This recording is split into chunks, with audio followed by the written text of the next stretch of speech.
Good morning, all of you. And today we are again here after a week for your 10th lecture of your syllabus, that is the subject software engineering. And what is supposed to be done today? Last week, I have started the chapter. First, we have did the reliability. Then we started with the quality assurance. We did about the quality system, quality policy, then the whole evolution of the quality system. We also did the TQ, total quality management last time. Then the software quality assurance was there. So, and we did one standard, that is ISO 9000 and its full whole series. So what we have done last time about the quality assurance, whole series of ISO 9000 series, 9000 colon 2000, 9001, 2, 3. So what we have done, completed this topic last time. So today what I will start with the SCI CMM, that is the capability maturity model. It is also under the quality assurance. Then we will do the Six Sigma, very important. The Six Sigma, the concept of the Six Sigma. So now the companies are going for a Six Sigma certification, and you know that some of you might be knowing that Six Sigma certification is also available in our college also. A person from the industry comes who is expert in the Six Sigma. So he gives the one course is running here in our college also, the Six Sigma course. So this is very important thing, that now the companies and industries are looking forward towards the Six Sigma. So this I want to tell you that, as in the last lecture also, there was somewhat cramming was there in ISO 9000. You have to learn. Understanding is one thing, but you have to learn and remember for the papers also. Similarly, we will do SCI CMM here. So many points are there, when it was invented, who proposed this, and in which year, which organization proposed. So all the things about this, you have to remember this. There is little bit cramming. Same is the case with the Six Sigma, where it is suited, what type of industry, how it is suited for the hardware industry, how it is suited for the software industry. But we are only interested with the software industry. So this thing you have to learn by heart about these topics. So quality assurance very important. I last time also said that the persons are looking for the quality. They are ready to pay, but what they want is the quality. So quality is the prominent feature of any product nowadays. So people go for a quality. I given the example of the Apple mobile phones. So why people are going for the Apple, though it is very costly, because the quality they provide, and you are reliable. You say that you are reliable on a Apple. All the features, all the security features that are provided with the Apple, you are have reliability. Or other ways, quality is also measured in the terms of trustworthiness. So if you have a trust on any product, it is only that why you have got the trust on that particular product, because it is a quality product. And quality is not a single day process. It has to be sustained throughout the life cycle. So quality is that thing, it is a continuous process. So each institute, organization, they go on looking on the quality. And what is the thing, they are not looking for the quality products actually. To attain the quality, it is not we should give attention to the product, but we should give the attention to the processes which are followed in that particular industry. One, you have attention, give attention to the quality process, then automatically the product will be the quality product. So whatever what we are doing is, we have to see whatever the things we are doing in our daily life, that should be standardized, that should be audited time to time. If the proper standardization is there, automatically it means we are adhering to the quality, which are all the situations or all the requirements of that particular standards. So this is very important thing, that attaining the quality. And it is again I am repeating some lines that you might be seeing, I am repeating again and again, because I want when you write the answers, you must inculcate these lines there also. So it is a to sustain in this world, quality is the prime factor. So sustainability is only possible if you attain the quality and you continuously maintain that particular quality. If you might have seen many companies which were very famous in the past, but they do not have their name today. There was something problem. In mobiles also, you will see one, there was a giant that is HTC. Now you sell, don't see the HTC here. So there was some problem. So they have not adhered to the policies which were laid down the particular standards which give the accreditation or the standardization to the mobiles. So it is very much important. It is not getting a fame for a one day or a 1 year or one little period. It is only if you get the fame for throughout the life.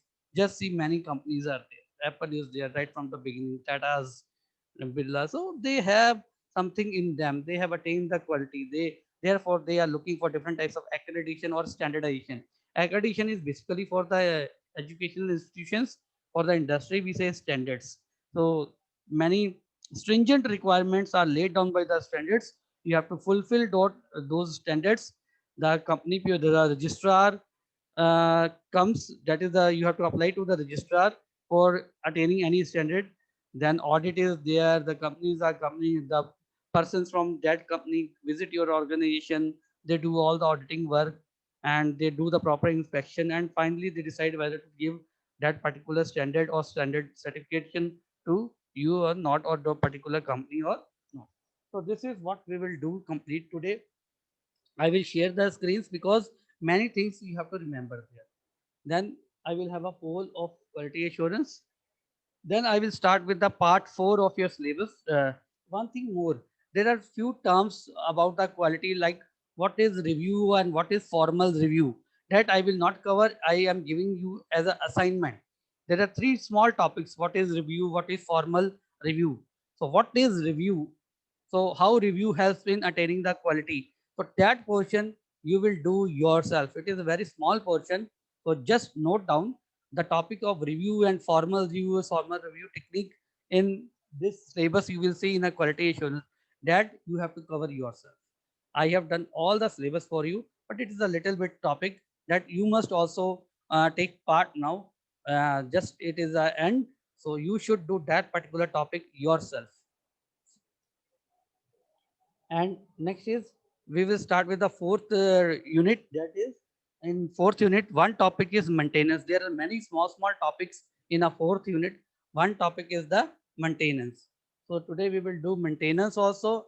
That what is maintenance actually, then why we need a maintenance, what is the requirement, why we need a maintenance, what happens if we do not maintain, and what are the, you can say, factors which leads you to maintain your particular product. So maintenance is also important factor. So as you have done in the life cycle of the software development life cycle you have done, so there are many phases. So each and every phase has its own importance. If we neglect any phase, obviously your product is going to fail. So this is that thing that we do not want, that our product should fail. So throughout its life cycle, it should have a good standards. So maintenance is very much important. So we will see what is the definition of the maintenance, what are the requirements of the maintenance, why we need the maintenance. Then we will do the types of maintenance.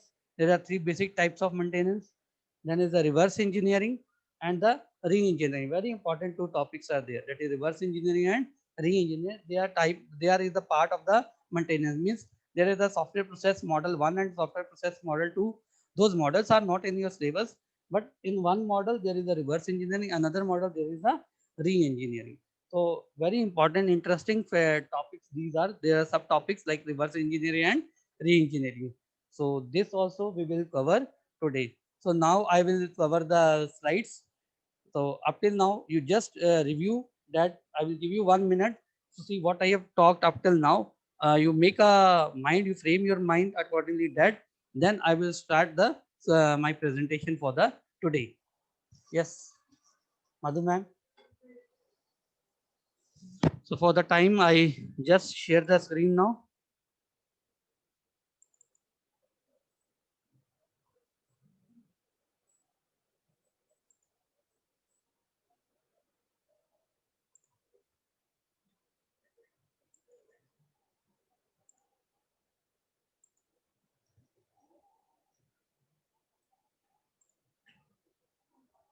So I will start with the quality assurance first of all. This is whole slide. I will start from here. So SCI capability maturity model. So developed by software. First of all, we will start with the CMM. So let me adjust the screen first of all.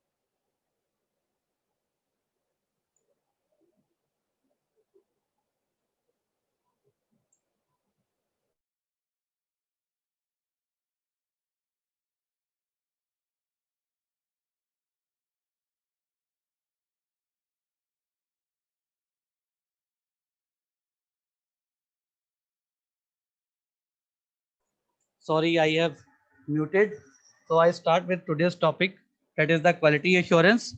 So I will start with the CMM model first of all. That is SCI CMM, that is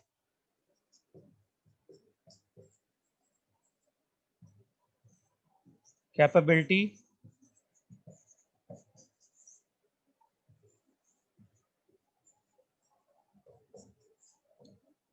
maturity model. So it was developed by the Software Engineering Institute. SEI means Software Engineering Institute of the Carnegie Mellon University, USA. So what was the basic aim for developing this model is to assist the US Department of Defense, that is DoD, generally known as the DoD, that the US Department of Defense in software acquisition. The motive behind was to include likely contractor performance as a factor in contract awards. So what should be the performance of the contractor? So that factor has to be included. So in the software development life cycle and to attain the quality, so what is the role of the contractor and what is the performance that is expected from a contractor is included in this model. That was the motive or rationale behind this model. Next.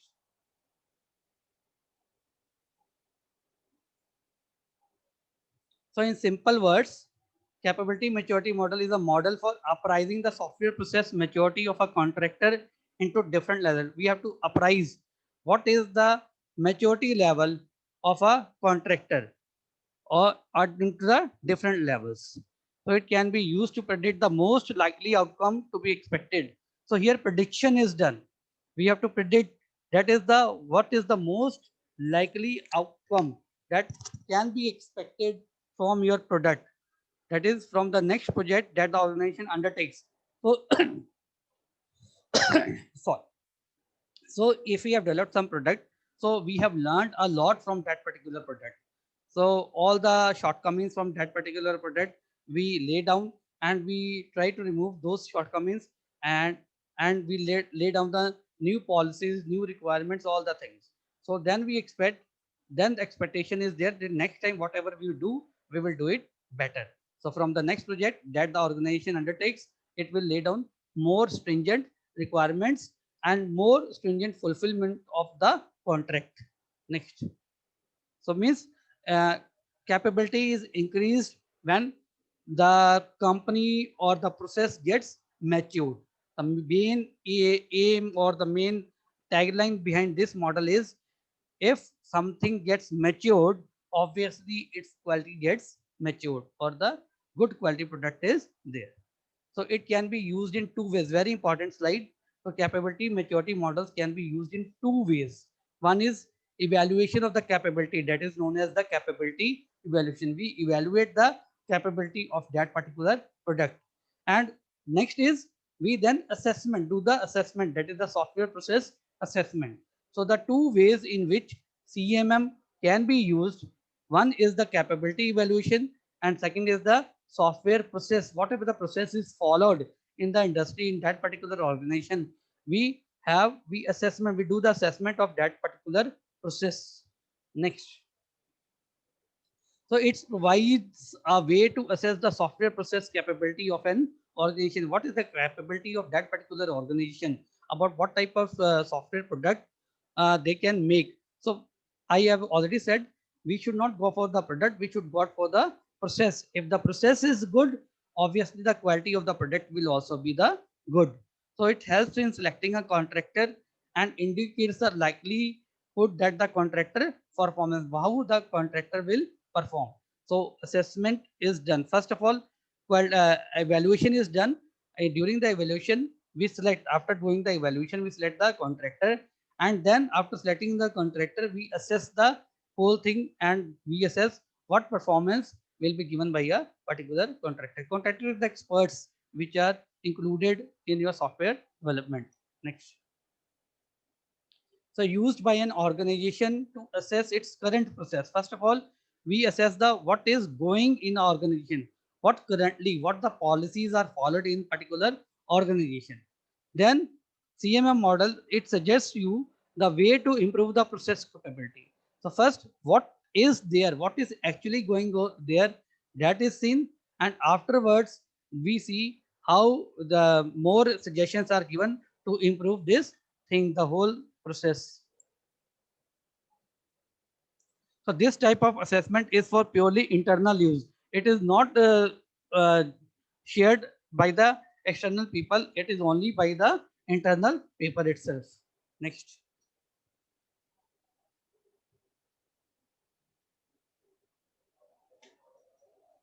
Just click on that.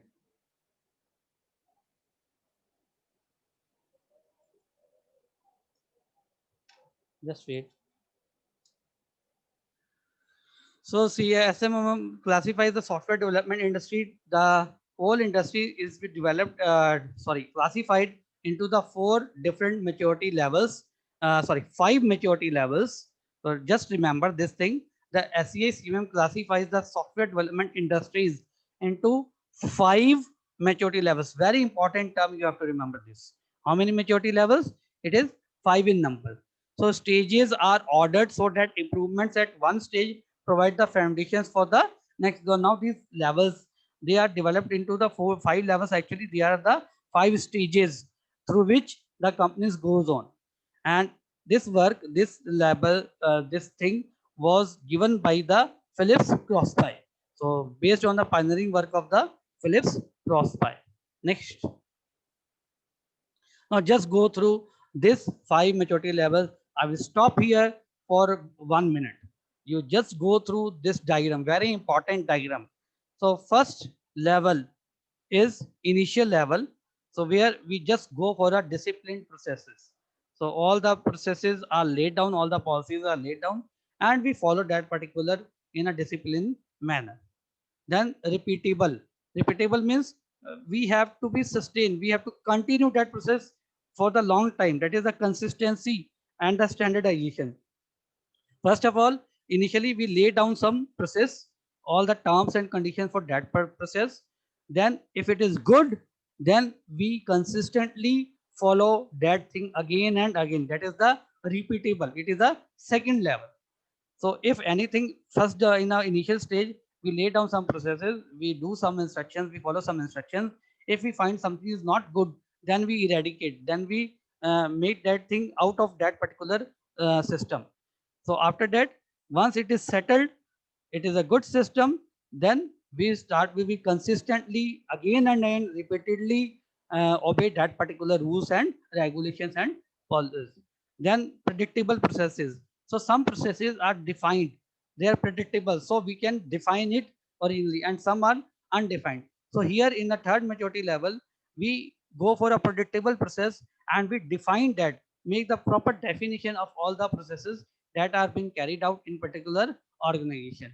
Then manage. Here we continuously look upon how to improve that particular process. Though all is going good, but we should always look for improving the process. So it is done here, or the optimizing. And the last is making best use of the resources. So optimizing is, so everything is going on very good, but now we have to make the best use of that particular all the resources present in a your organization. Either it is a man, either it is a material, or either it is a money. So making the best use of all the resources available with you, and still maintaining the standards, still you are maintaining the consistency in the standard process and in a disciplined way, then we say that your process organization, the organization process have the maturity level, and it is following the capability maturity model. So this is the 5 stages or the 5 levels which are defined by the CMM model. Next, I will just stop. Just again go through these 5 levels. I will stop for one half minute. Just see. Is level 1, then repeatable level 2, defined level 3, managed level 4, and very important slide. So go through it.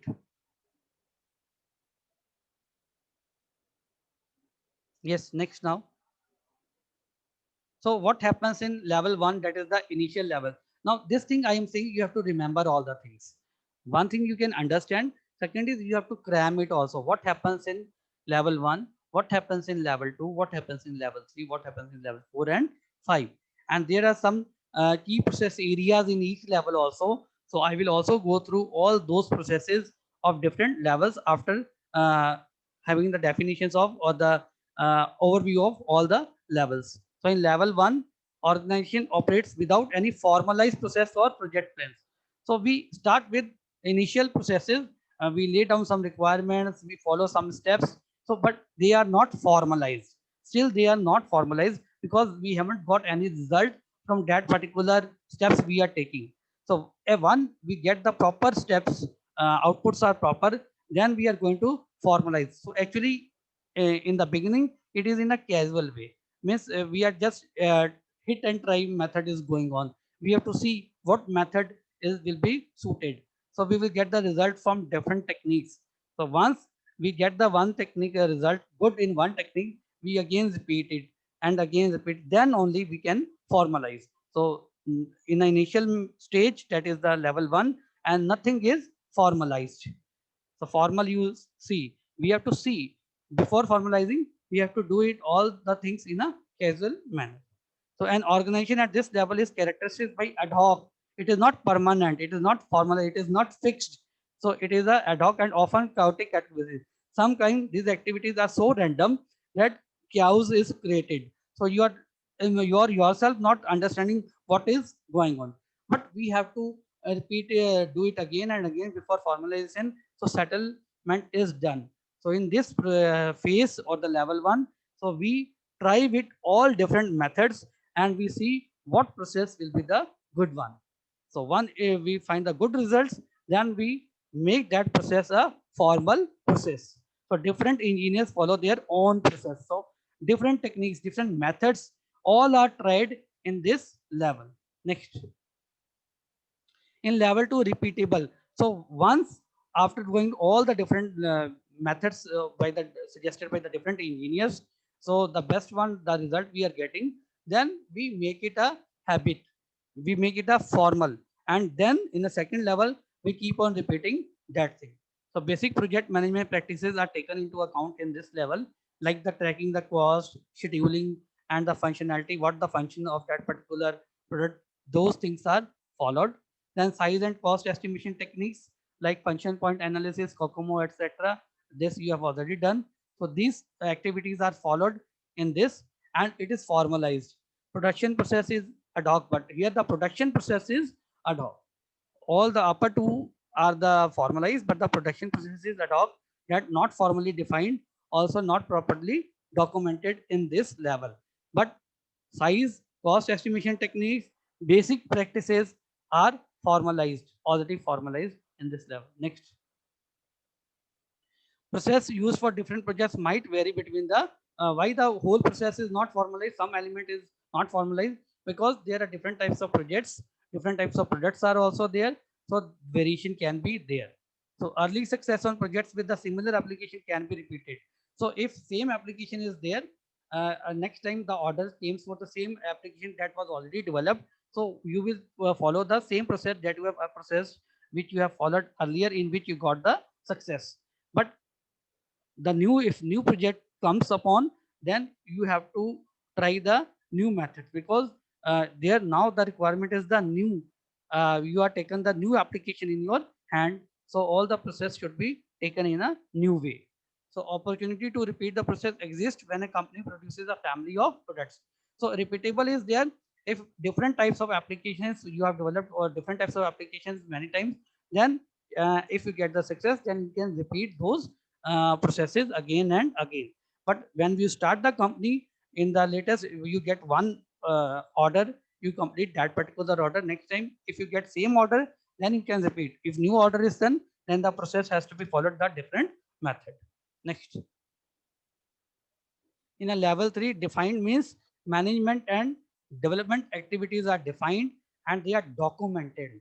So they are properly written document is produced, and all the things, all the policies, all the activities of management and the development activities are defined in this stage. So the common organization wide understanding of activities, rules and responsibilities of each and every person which is present in an organization, they are defined and also documented in this particular level. Next. So in this level only, the process through defined process and product qualities are not measured. So here we only define the qualities, the measurement, the metrics are not used to measure the qualities. So ISO 9000 aims at achieving this level. So at this level, we try to achieve, we try to achieve the standardization of 9001 at this particular level. Next, because once we go for a standardization, they want that your company should have everything documented. So in this stage, we document all the things, we define the roles, we define the responsibilities, then we apply for the standardization of ISO 9000 or 9001. Level 4 is the managed level. So quantitative quality goals of products are set. So we set the goals which leads towards the quality of a product or the process. Software process and product quality are measured here. Proper metrics are defined and the proper measurement of the quality is carried out.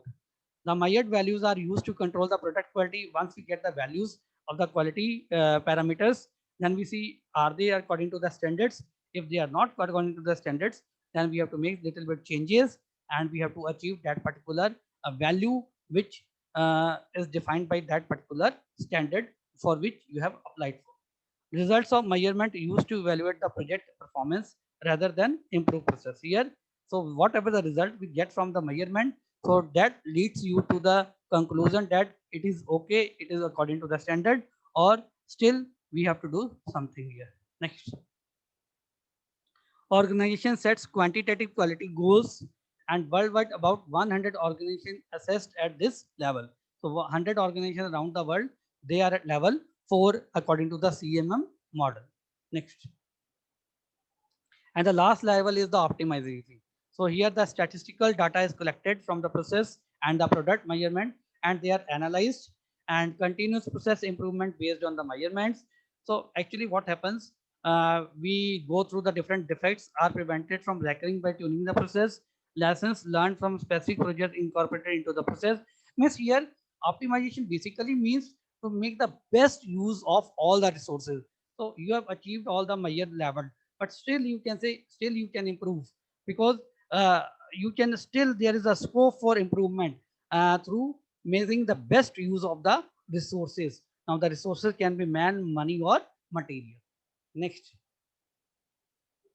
So it identifies best software engineering practices and innovations. Different tools, methods, and processes are identified that will further lead to the improvements and give you the optimized results. It is transferred throughout the organization. Whatever the method you what you suppose in summer, so we have to make best use of the electricity. So we have something that in this particular time, if there is no lecture, the AC should be put off and all the things.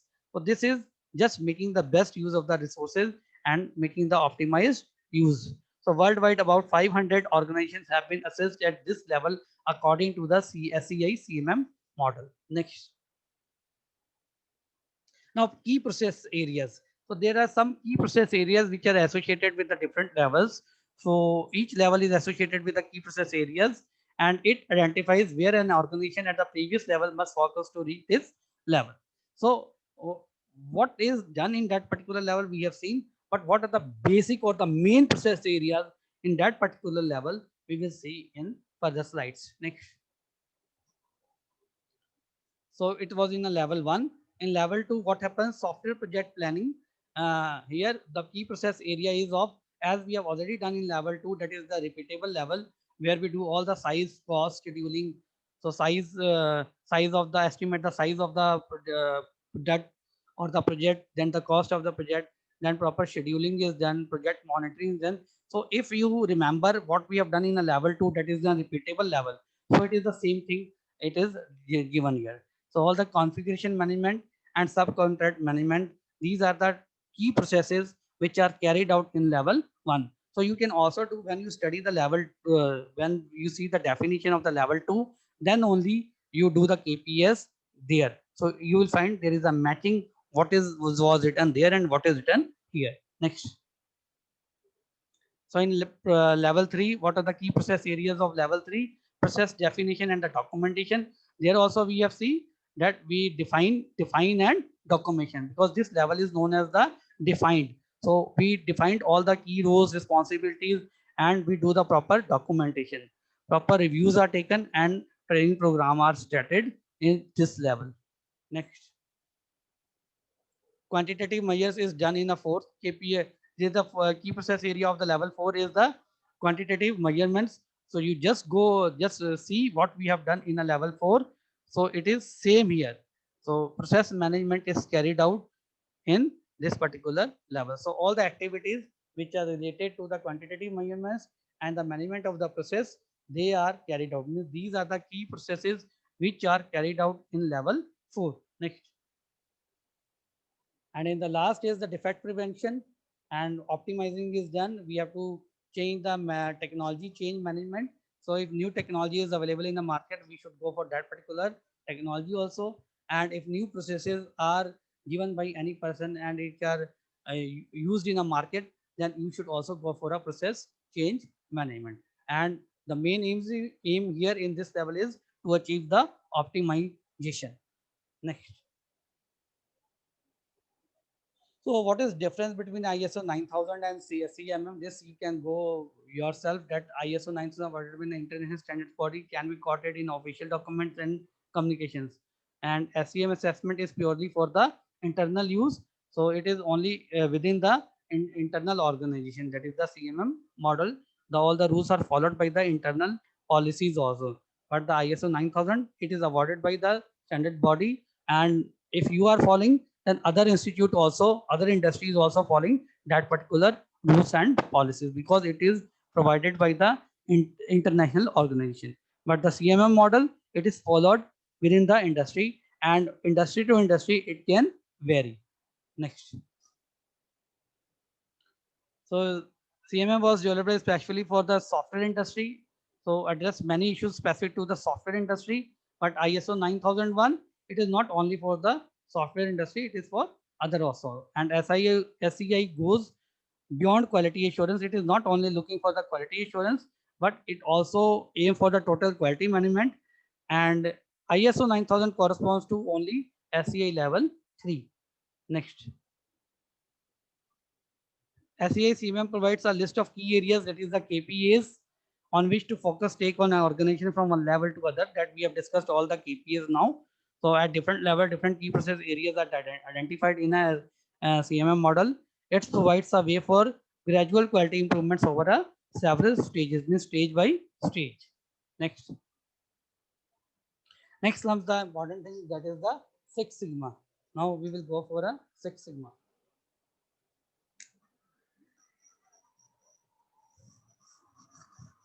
So one thing I am repeating again and again, that you have to learn these things. In a single go, you cannot remember all the things. So you have to study again and again and learn all the levels and all the KPIs related to that particular level. Now we start with the Six Sigma. It is also another standard for achieving the quality. So Six Sigma is a quantitative approach to eliminate the defects. It is basically what is followed. We are not taking what we what the strategy behind is. If any product is having less number of defects, obviously it is a quality product.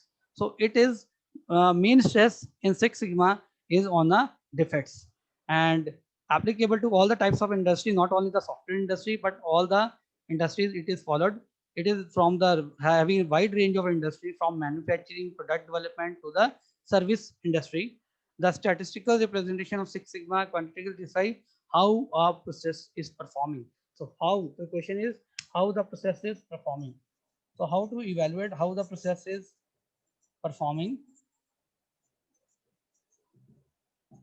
So main parameter here is defects.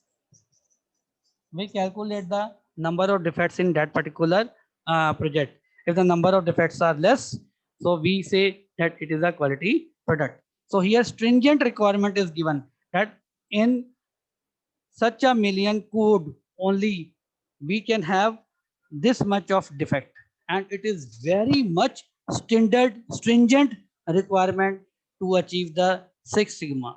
It is not easy task. Just see what is the standard of the Six Sigma in the next slide. To achieve a Six Sigma, a process must not produce more than 3.4 defects per million opportunities. Means if you run a process 1 million times, it should not have more than 3.4 defects. To see what is a stringent requirement by the Six Sigma.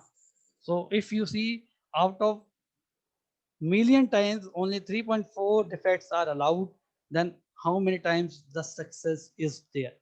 And what was the standard for the 5 sigma? It allows 230 defects, and for 4 sigma it allows 6210 defects per million. You have to remember these figures. So see what is the high level of stringent requirement is imposed by Six Sigma, that is only 3.4 defects per million opportunities. Very stringent requirement. And if a company is having a Six Sigma certification, then you can imagine what is the quality of that particular company, what is the quality of the products which are produced by that particular company or the industry. So Six Sigma methodologies, two policies are there, DMAC and DMADV. So define, measure, analyze, improve, and control. So means what is different types of stages followed there.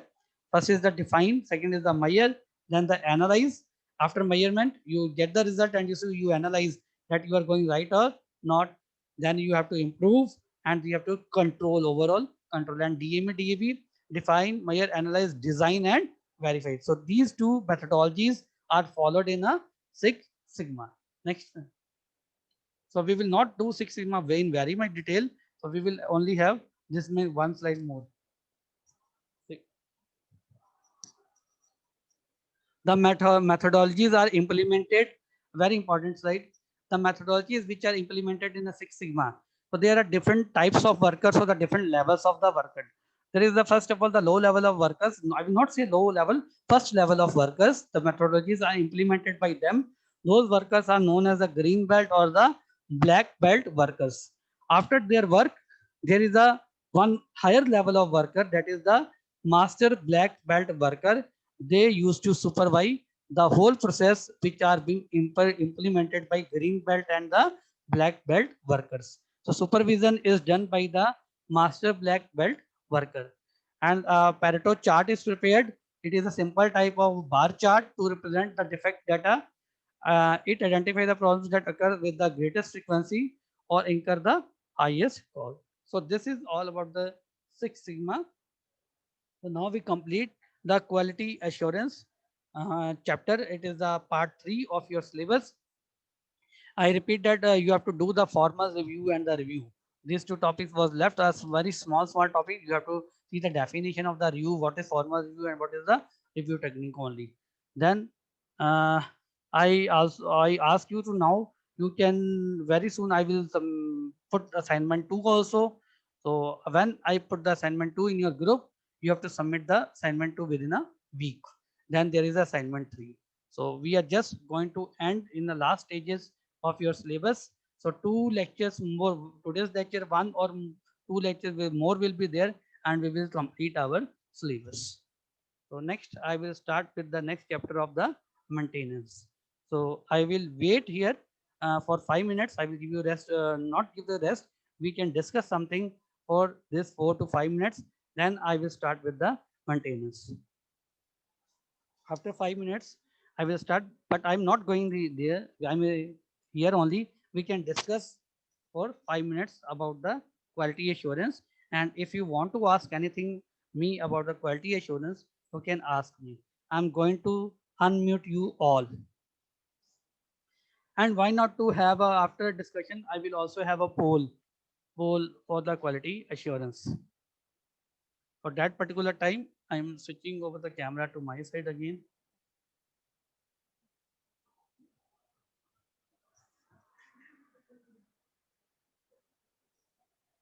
I'm going to unmute you all and stop sharing my screen here.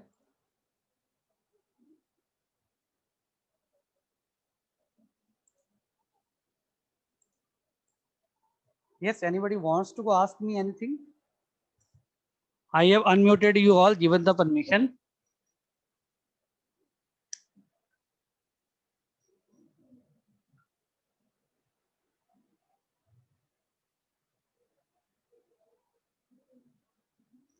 Yes, Shaman Jung, you unmute yourself, Shaman Jung.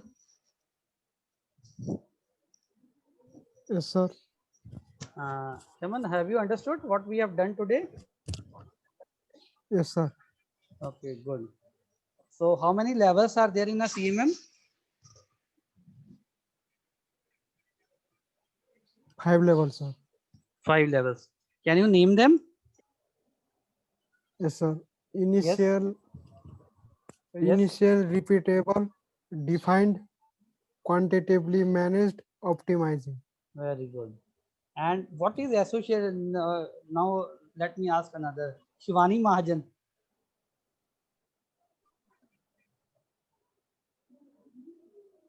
Shivani, unmute yourself.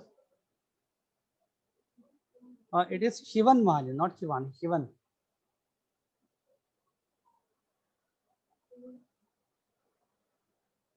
Shivan. I don't know how you pronounce Shivan or Shivan, but according to spelling, I think it is a Shivan Mahajan. You unmute yourself, Shivan. It means you are not present here. You are just logged in, so I have to mark absent you. Shaurya Sharma, Yes, sir. you come here. Madam, after 5 minutes, Madhu ma'am, just wait, students. After 5 minutes, we will start. Fine. Yes, sir. You tell me. Yes, sir. So, what is associated with each level of the CMM model? Sir, SEA CMM model. So initial, so it is divided into 5 These are the stages. names, these are the stages of the CMM model. But with every stage, something is associated. What it is known as? So initial, so KPA, key KPA. process areas. What is full form? Key process areas. Key process area. So you have to remember this. Yes, sir. Next, Samriddhi. Samriddhi, you unmute yourself.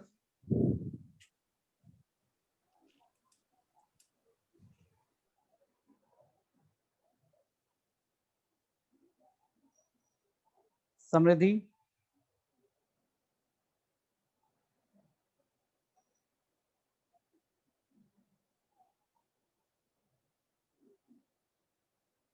Samriddhi, unmute yourself.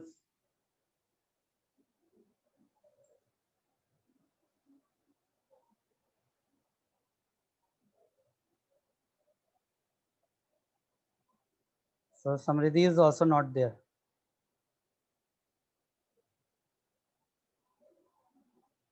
Simran Kaur. Simran Kaur. Yes, sir. And Simran Kaur. Which company developed or organization developed CMM model?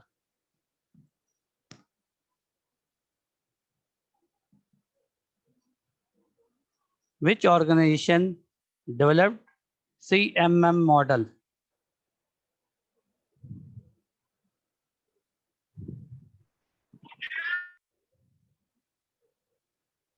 Say now.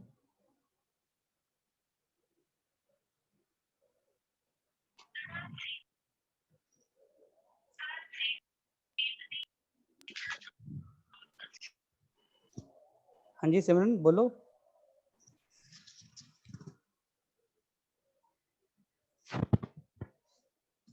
So no answer from you.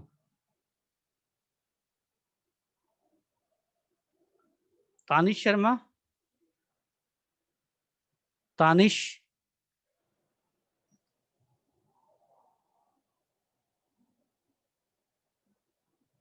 Tanish, you unmute yourself.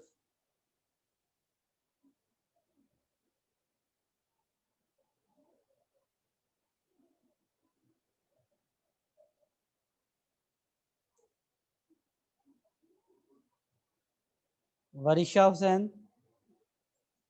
Yes, sir. So if Varisha can say yes, what about Tanish and Simran? Simran is saying yes but not giving answer. So Varisha, what name the company or the organization that proposed CMM model, Sir, Software Engineering Institute. and for whom it was developed to assist which department of US? Defense, Department of Defense, DOD. Defense. It is known as DOD in short. Yes, sir. Okay. So you can say tell what is the stringent requirement which is given by Six Sigma. How many defects per million? Sir, it is 3.4 defects per million opportunities. Good. It is 3.4. And what by 5 Sigma? For 5 Sigma, it is 230 defects per million. Okay. So I am going to start the poll of your what we have covered for the quality assurance, and I want that as you attempted the last week's poll, so it was very good attempt by you all in the last week. I want that type of attempt this time also. So I start with the poll of the quality assurance.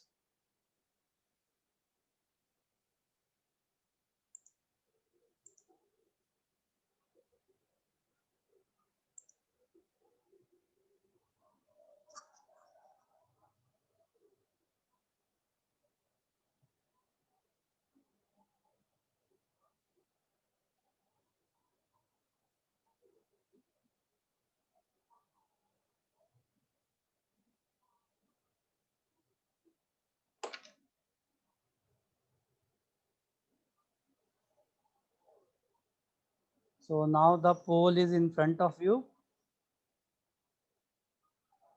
You can opt your options for these questions of poll 1.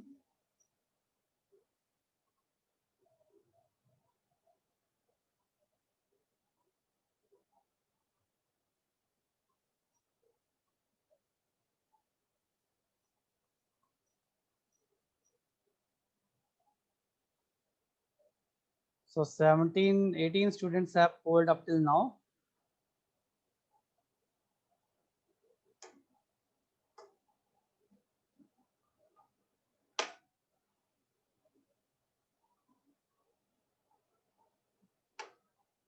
Just go through the questions properly. So first question is, was SCI capability model, maturity model, developed to assist DOD? So either you have to give yes or no. Then is CMM means capability maturity model can be used in which way? There are 2 options are given. So you have to see 4 options are given. What is the best option? So 6 students still left, and in within 10 seconds I'm going to end the poll now. So 5 students still left. 4 students did not poll. 48 out of 51, 49. 2 left now.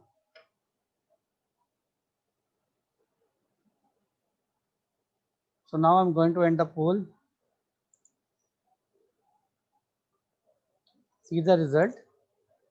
So answer is very good from all of you. The first answer is yes, and 98% you have polled right.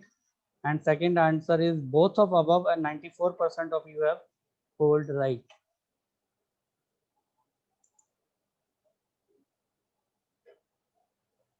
So next Move on to the poll number 2.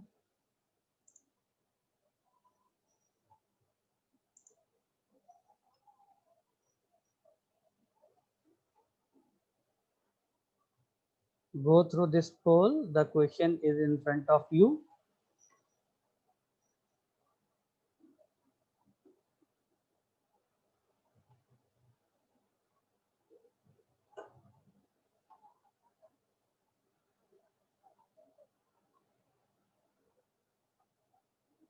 Very easy question.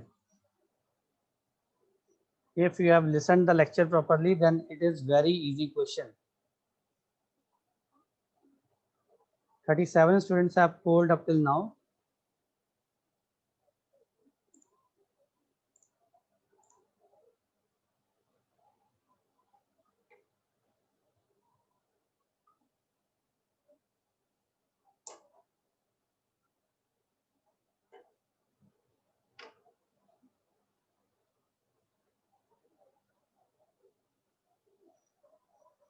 Still 5 students left, 4 left. Quickly lock your response. 3 students still left.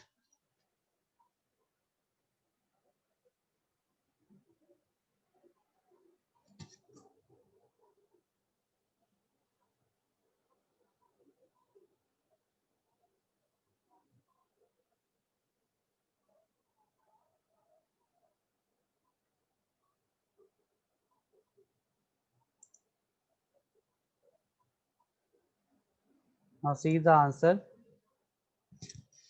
The answer is 5, and very good response from all of you. That is 100% result. So all of you have given the right answer. So now I will move to the next poll now.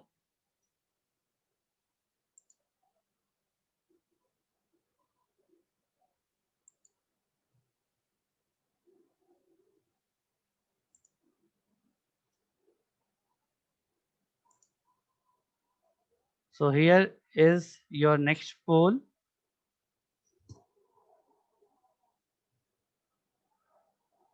Go through this poll.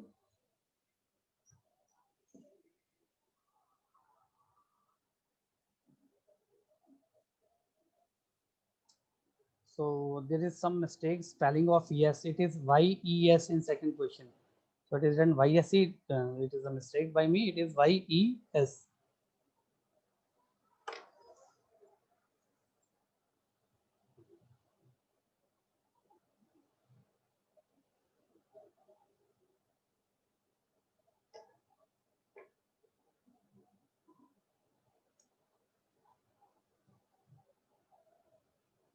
So poll 3 is in progress.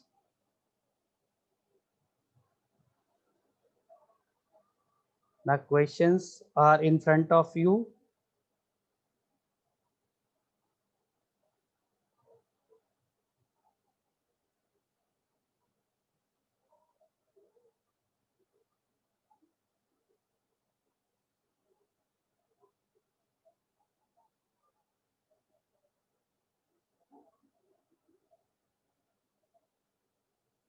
So just lock your answers. Still few people, few students haven't locked their answers.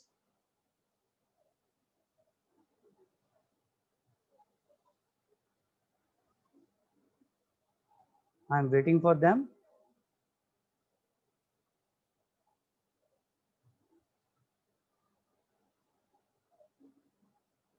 Two students still left.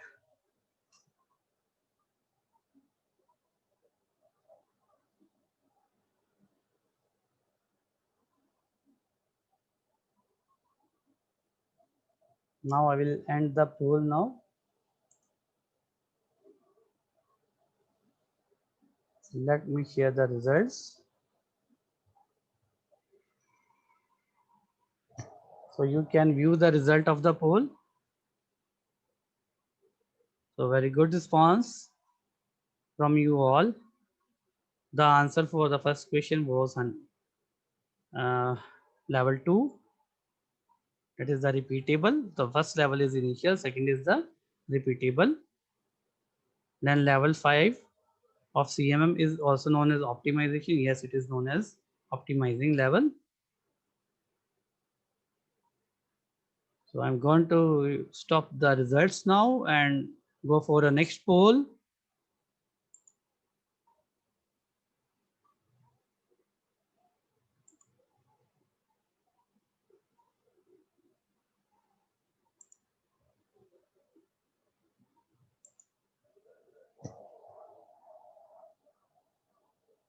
This poll is about Six Sigma.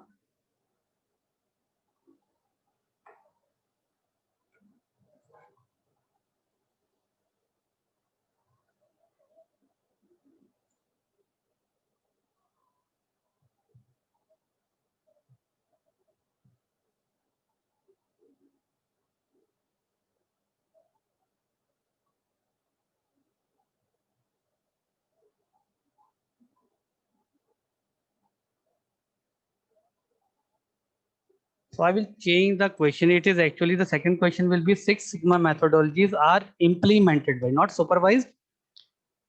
I am changing the question. You have to give response according to that. Question is Six Sigma methodologies are implemented by. Implemented by. Don't read it supervised. Read it implemented by.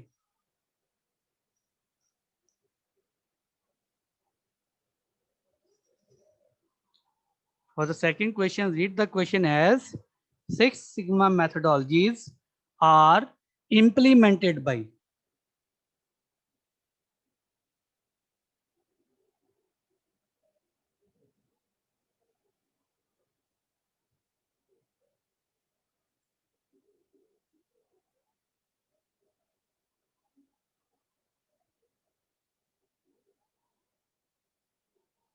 And the first question is to achieve Six Sigma, a process must not produce more than dash defects per million opportunities.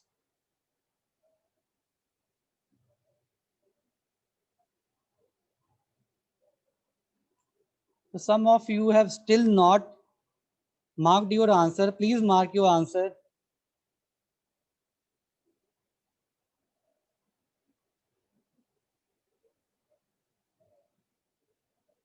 Two students still left. One is left.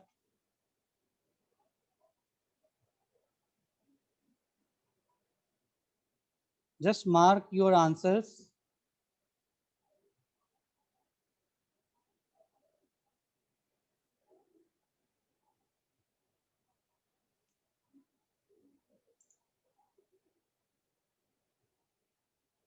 Now see the result.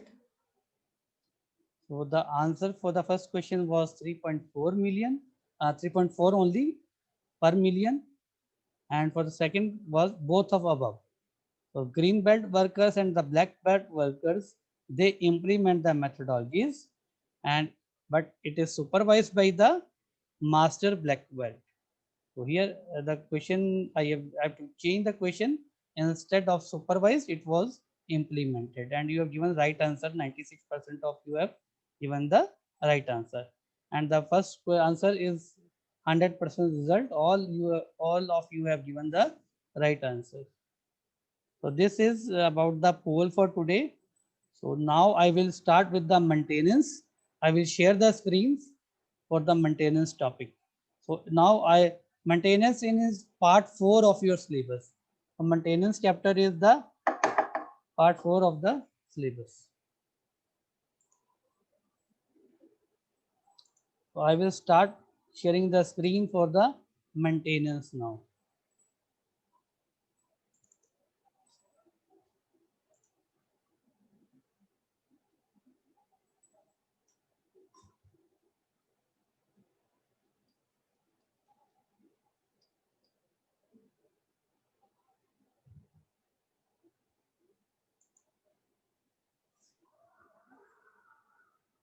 So let's start with the maintenance.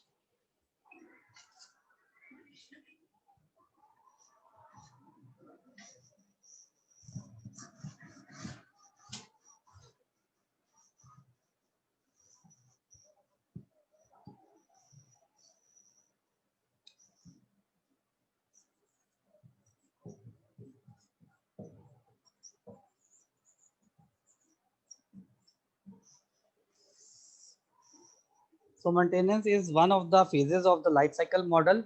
It is very, and it requires a very large percentage of efforts and time. So maintenance is done once the software product is delivered to your customer. And then if some bugs creep in, then you have to maintain. If you want to add some new features, then you have to maintain. And if your product is, you can say, exposed to the new environment, then still some changes are to be made there. And you have to do this. Just camera, I have to set the camera first of all.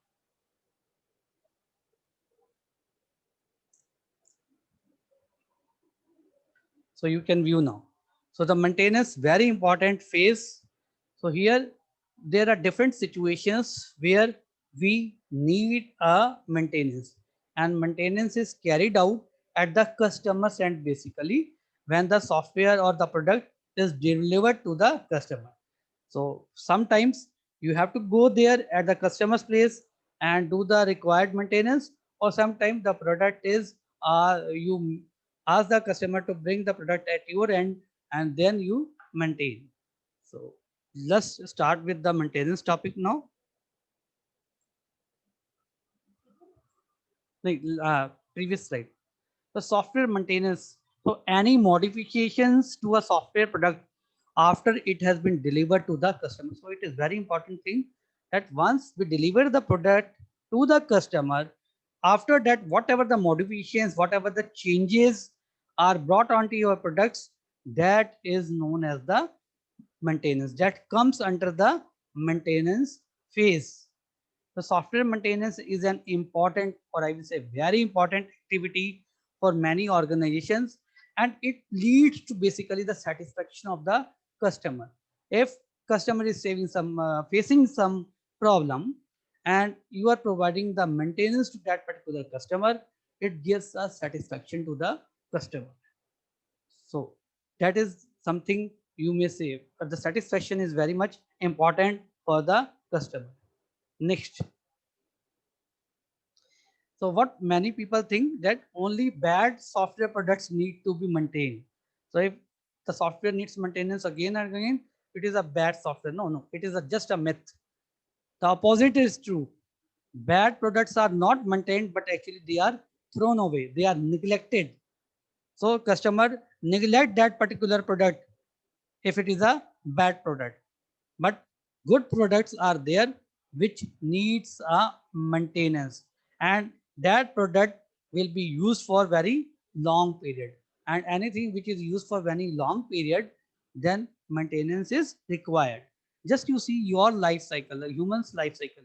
So we go for a doctor if something is gone wrong, so it is a type of maintenance that we are needing. Then so this is what we do not throw away any person from our family. We just go for a maintenance if to the doctor for any person who is getting ill from our family. So they are good products. So this is basically, so if we say that it needs maintenance again and again, it doesn't mean it is a bad product. So it maintenance is needed for the long time sustainability of your product. Next. Software products need maintenance for three reasons. One is corrective, second is adaptive, and third is perfective. Just see one by one. Corrective first. Next, ma'am. So corrective is whenever any bug or error creeps into your product, then we have to remove that error from your product and do some modification. That type of activity is known as the corrective maintenance. To correct the bugs observed while the system is in use, when the product is in use, and it is to enhance the performance of the product. Otherwise, if bug is there, your performance comes down because product does not execute itself. Next. What is adaptive maintenance? What happens when it is needed?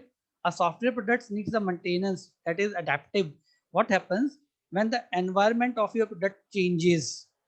When the suppose example, you have any software product and operating system you want to change the operating system, the environment on which the product runs, then you change the interface. So then only if your product is exposed to the new environment, then you have to make some changes in your product. Some modifications are required in your product. Those modifications, those changes comes under the adaptive maintenance. So it needs the product to run on a new platforms like new operating systems, need the product to interface with the new hardware or the new software. So compatibility issues come when you run your product with some other, you change some product. So compatibility issues come. For that has to be removed. Some modifications are to be done, and it is done under the adaptive maintenance. Next. And last is, if you want to add some new features into your product. So some users ask you to, in the market, new product has come, it has got this feature. Then you say, I can provide this feature in my product itself. Then you need some modification. You add some new features in your product. That type of maintenance is known as the perfective maintenance. So to support a new features required by the users and to change some functionality of the system due to the demand of the customer to get the new functionalities on your into your product, that type of maintenance is known as perfective maintenance. Next. So this is the division of different types of maintenance. So most of the companies, you say, they are releasing the different versions of your product itself. So it is going to the perfection, adding the new features in the product. So updates are there. So updates are just an example of the perfective maintenance. So 55% maintenance effort goes in a perfective maintenance, and adaptive for 28%, and corrective is 22%. Next, very important chart it is. So how we maintain, basically what are the activities? We understand, program understanding is done. Then reverse engineering is carried out. Design recovery is done, re-engineering is done, and maintenance process models. Basically, there are two maintenance process models. It is not in your syllabus, but I will tell you about those process models: process model 1 and process model 2. In which, in one there is a reverse engineering is done, and in second there is a re-engineering. So out of this, we will do reverse engineering and the re-engineering, that is in your syllabus. Next. So software reverse engineering, what happens in a software reverse engineering? But what is the different software development life cycle phases? So first we do the requirement analysis, specifications, then design, and then code is written. But here in reverse engineering, we do the reverse. Let me see, you all are muted or not.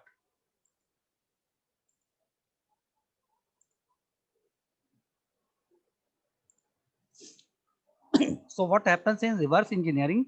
The reverse process is done. Means the product is maintenance, means product is already developed to the customer. So you have gone through all these phases what I have spoken now. The code is already available. So here we start with the code. By analyzing the program code, we do the recovery from that only.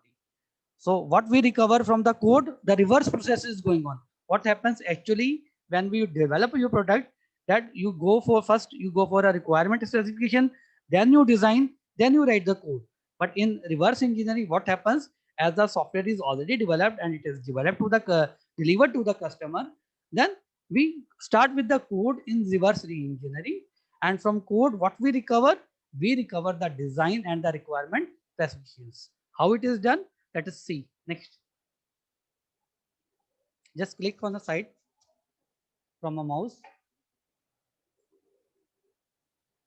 So reverse engineering as an important maintenance technique. So several existing software products are unstructured. So you unstructured, actually during the design phase or development phase, you structured it. Now you unstructured that. Then you lack many, means you see that suppose the product is already given to the customers and customer is finding some difficulty, then you see that there is something lacking. So you have to maintain, you have to do some corrective measures that to be taken. There is no bug, but adaptive or other adaptive maintenance has to be, perfective maintenance has to be done. So you start with the code, you see that, and you find that there is something which is unstructured in a code. So you just are finding the shortcomings in reverse engineering from the code. You are just detecting what are the shortcomings. Now again, you are detecting that because actually the software product you have developed, but it was not in use, but the customer is using. Now after using, you find some shortcomings in your product. So you start with the code and you see what are the different types of shortcomings you can find during reverse engineering. One is you find that your product is very unstructured. Second thing what you can find that your product is lack of proper documentation.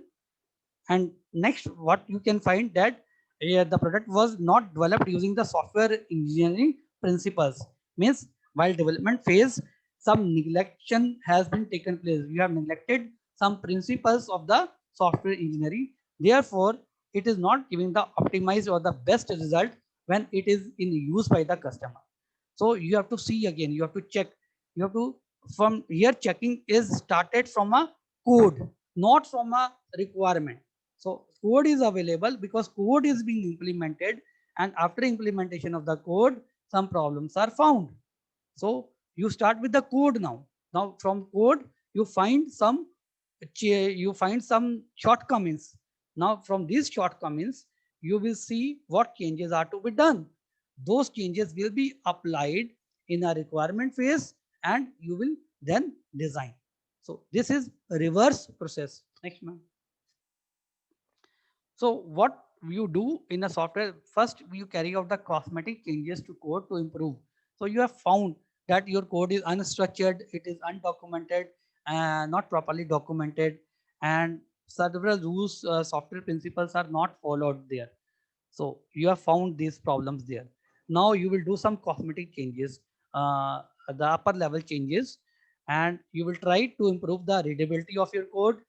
You will make your code some structured, and you will try to improve the understandability of the code. Next, so these are the cosmetic changes. So what are the cosmetic changes? Basically, ma'am, are you getting? Just we see the light power is off.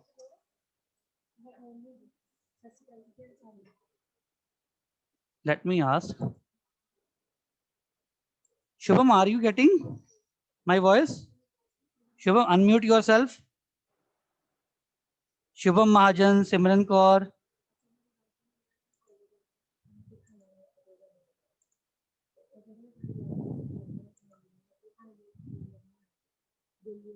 Sunny Sharma, are you getting my voice?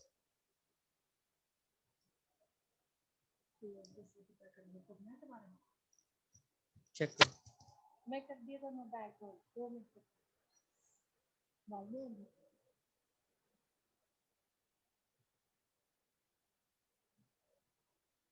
Let me see if there was power break. Just check. I think it is okay now. So unmute yourself, Sukhman Preet, Simranjit Kaur, Sunny Sharma. Yes, Okay. sir. You all are getting now voice because there was a Yes, power sir. cut. So Yes, Yes, sir. okay, yes, okay, sir. then it's okay. Okay, sir.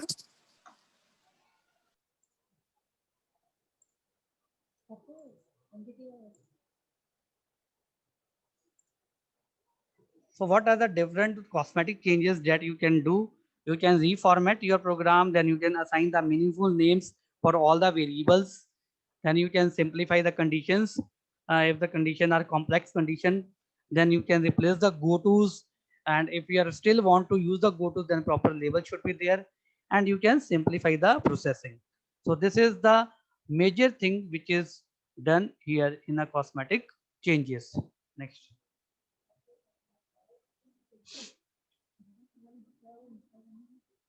So next is in order to extract the design. So after making this, you are going reverse from coding, you will go to the design.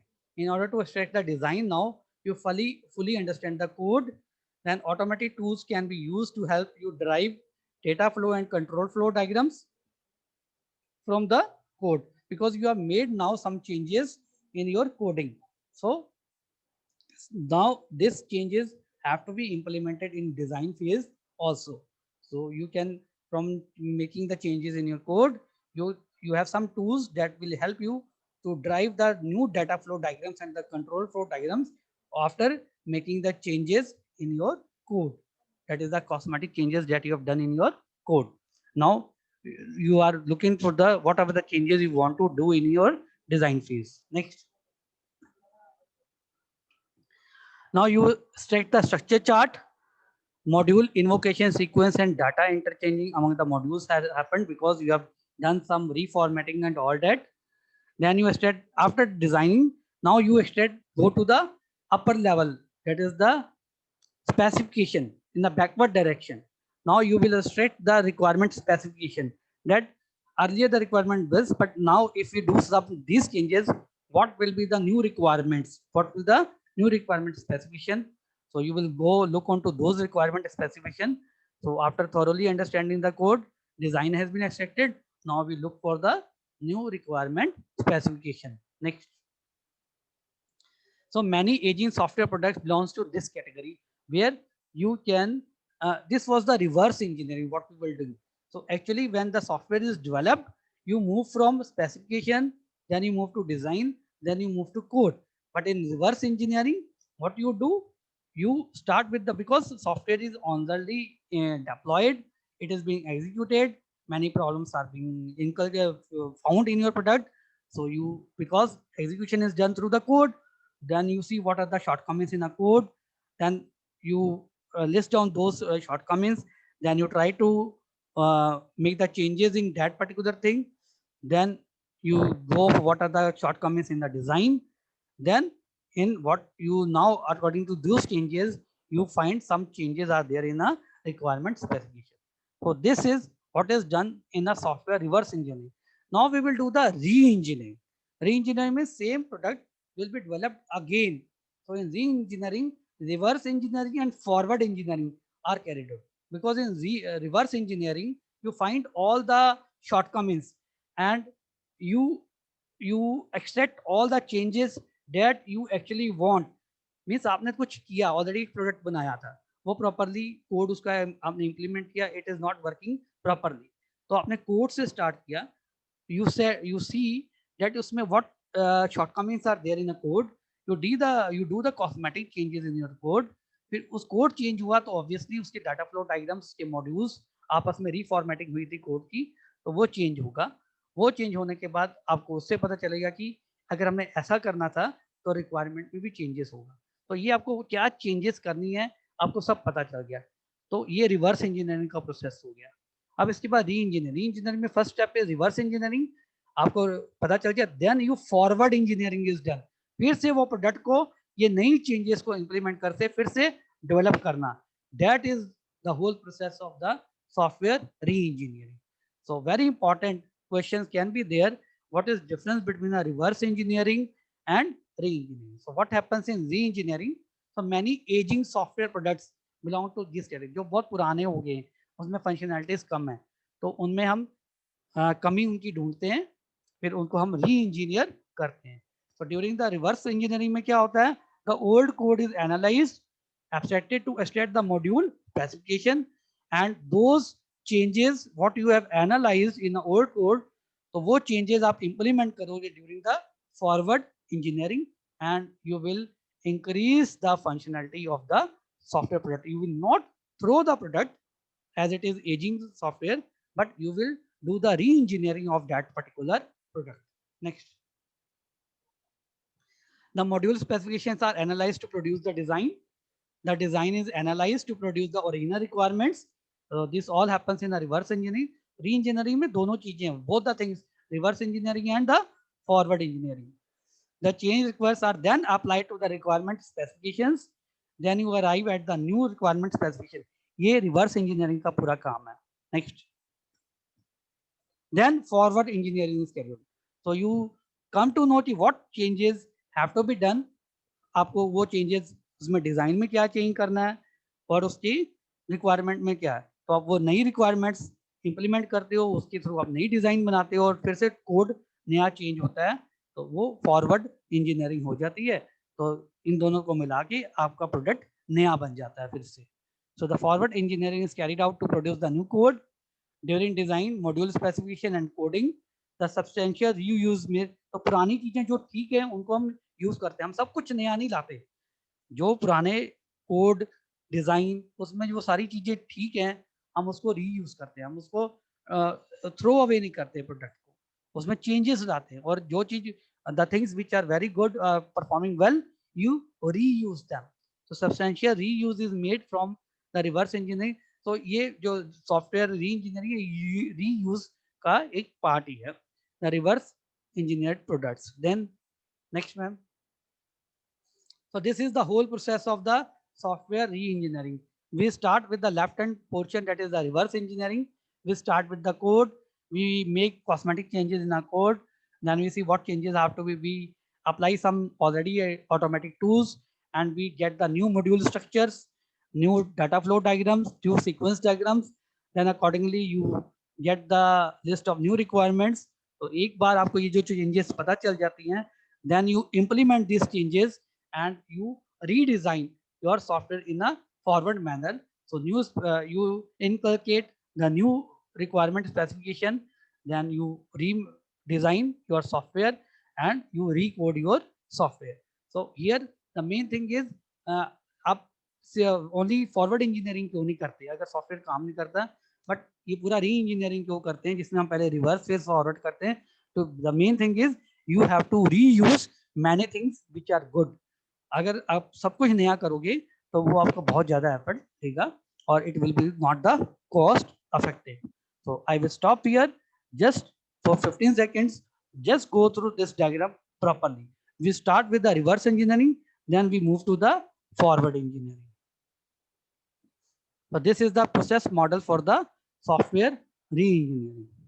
Very important diagram, very important diagram from the examination point of view.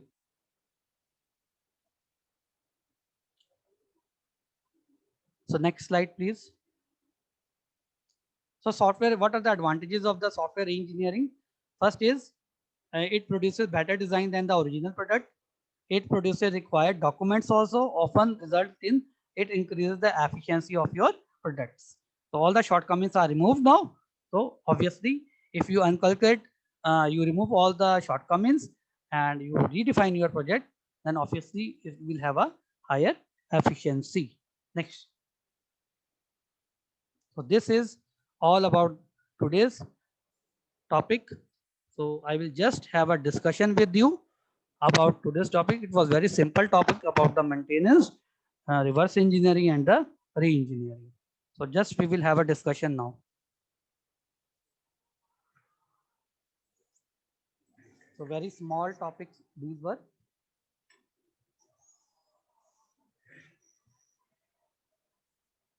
Now let us have some discussion about this. If anybody wants to ask something.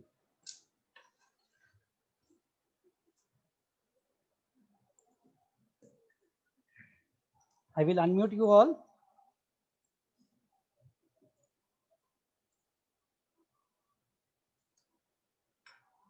Yes, one by one. If anybody wants to ask something, please. I have given permission to you all.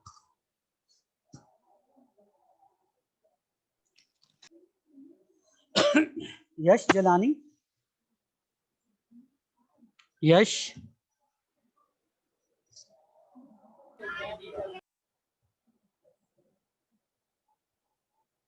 Yash, just unmute yourself, Yash.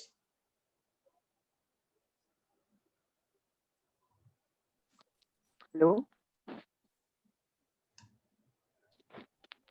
Yes, Yash. Hello. हाँ जी बेटा, what is maintenance?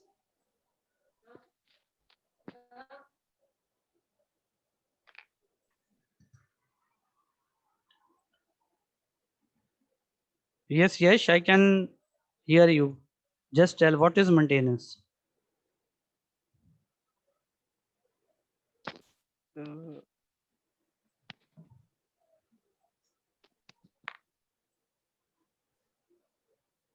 हाँ जी बोलो यश, you can speak.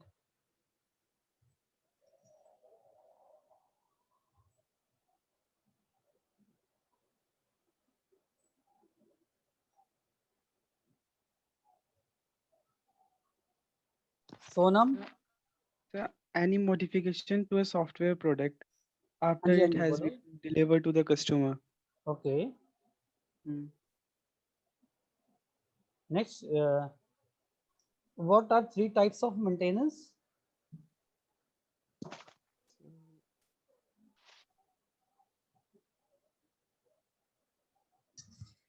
Yes, yes. What are three types of maintenance?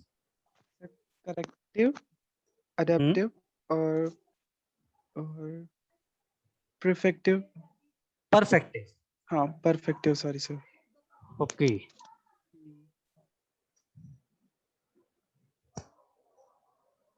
Next, Sonam. Sonam, you unmute yourself. Sonam.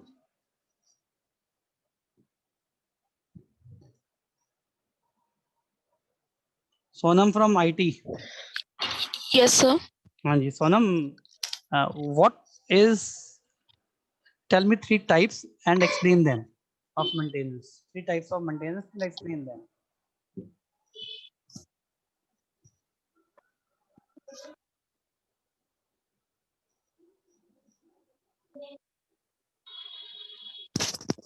Sir,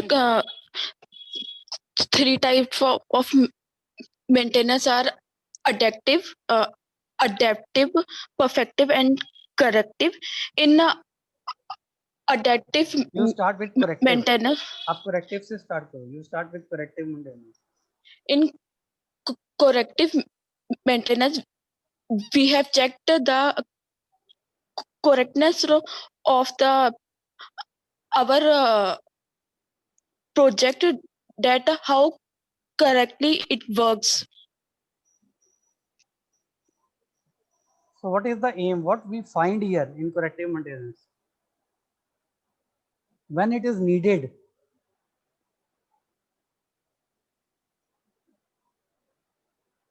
Beta, you have delivered your product to your customer, so it is working properly.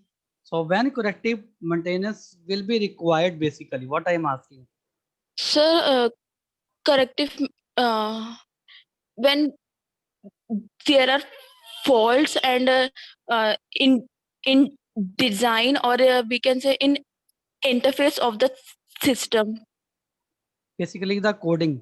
If there is Yes, sir. some error in a coding or defects in a coding, so Yes, sir. then corrective maintenance is required.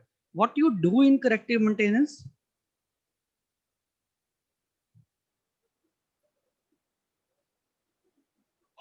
Hello. Anji, you find some errors in your code. Then what you will do then in corrective maintenance? Mein? Sir, first we do reverse engineering, and then we will I'm not go asking for. about the reverse engineering. My simple question is, in corrective maintenance, what are the processes taken upon? One is you find the errors. If there are some errors, okay. Yes, sir. Then if there is some error, then you decide that it needs a corrective maintenance. Clear? Now, Sir, what you do in corrective maintenance? to correct the bugs, we enhance the performance of the product.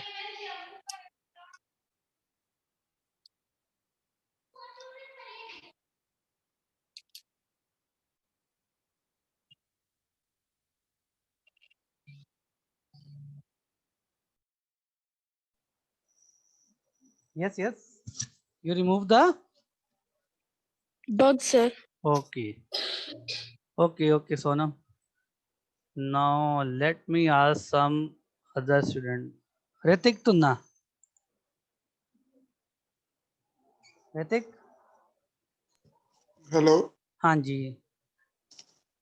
Yes, sir. Good Good morning, morning. Ritik. Hello.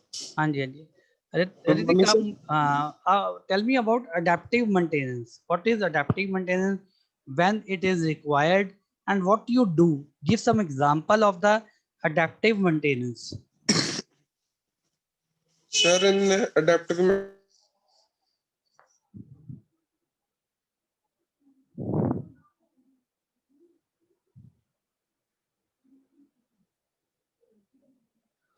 maintenance. Hello. हाँ जी, you speak. I am listening to you. Yes, sir. And it also needs the product to interface.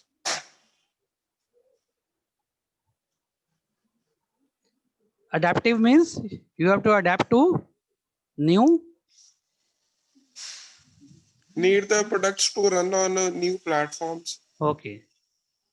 The and common word you can interface say with the new hardware. when your product is exposed to the new environment. Okay. Yes, sir. And what are the examples for that? You need a new platform like new operating system. You need a compatibility issues are with the new products software or the hardware is there. So okay. So, okay, Ritik. Next, Ayush Subedi.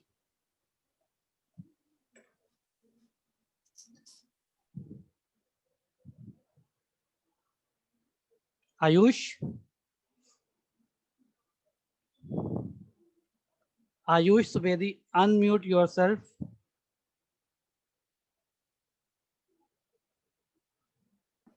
Yes, sir. Good morning, sir. Good morning, Ayush.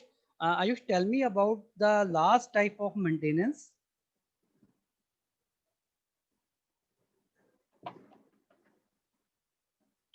One has been discussed by the Sonam, another by the Ritik. Third type of maintenance. Sir, perfective maintenance. Okay. So what it is and how when it is required? Sir, it is required after the delivery No, to, all the in, maintenance is required after the delivery. But to improve. Sir, it is required to improve the performance or maintainability. means you want to Maintainability. add some new functionalities or the features. Yes, sir. To modify. No. Every maintenance needs some modification. Okay. Yes, sir. But when you require the perfective, when you want to add new functionalities in your product Yes, sir. so that its efficiency is increased. Increased. Can you give me the common example where the perfective maintenance is carried out in your daily life?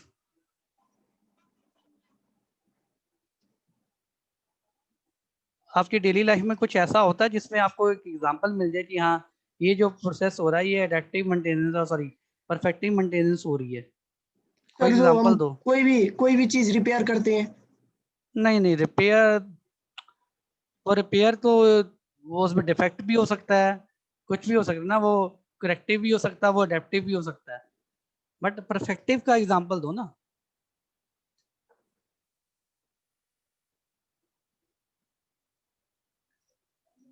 WhatsApp use करते हो you use WhatsApp yes sir. उसकी latest update में अब क्या हो गया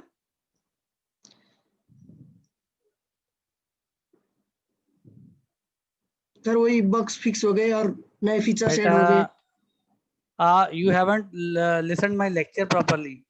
Bugs fixing perfective maintenance का काम नहीं है. It is not the work of perfective maintenance. Bug fixing. Perfective में तो additional features कुछ अलग चीज functionalities नहीं add करनी.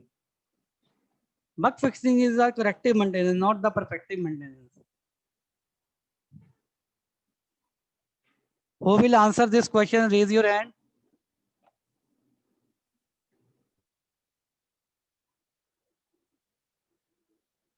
Who can give proper example? Shaurya Sharma is there. Okay. Shaurya, you tell me about perfective maintenance. Sub perfective maintenance to support new feature required by customer or demand. So as like WhatsApp and now give the feature of forever muted. Like when we mute a subject, we mute for 1 year, but it can mute for forever now. Okay.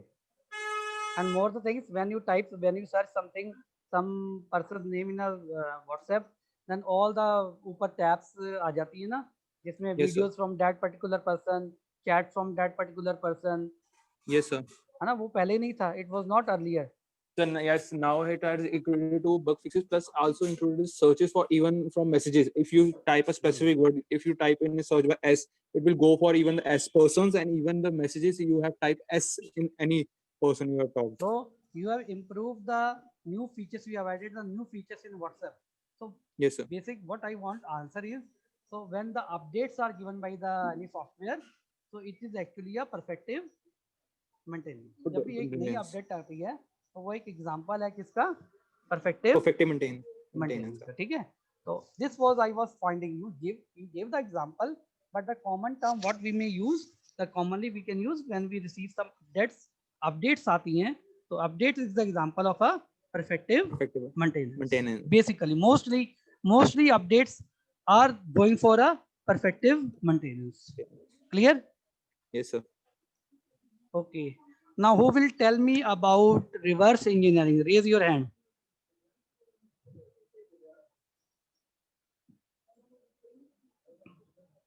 I have muted you all. Just raise your hand. Okay, Ritika, you tell me what is reverse engineering? Good morning, sir. Good morning. Sir, in reverse engineering, we firstly analyze the program code and extract the information out of it. After that, we make some cosmetic changes to it to improve the readability of it. And then we extract the structure chart or DFDs and control flow diagrams using the automatic tools. And the last step will be to extract the specifications out of that code or design. Requirement specifications. Okay. Yes, sir. Why it is known as reverse engineering? Because we firstly analyze the code and then step upwards as an engineer. You will say normally when we design in a development phase, we move from specification, then we move to design, then we move to code. But here we start from a code and move in a reverse direction. Therefore, it is known as reverse engineering. Okay. You have to specify that during the development phase, we move from specification, then design, then code. But here we are moving from code, then design, then specification. Therefore, it is known as reverse engineering. Clear? Yes, sir. Yes, sir. Next student, raise hand for re-engineering. Who wants to tell about re-engineering? Ritika, you lower your hand. Anybody wants to tell me about re-engineering?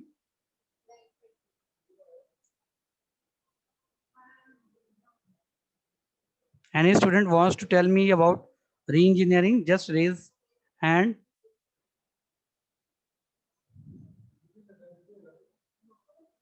None of you have understood re-engineering?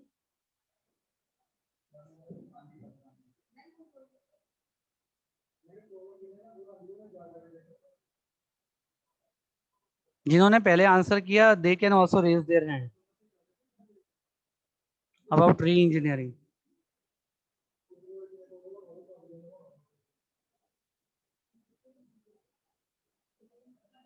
Yes, Ritika. Money is there. Money is there. Yes, Money. Tell me what is re-engineering.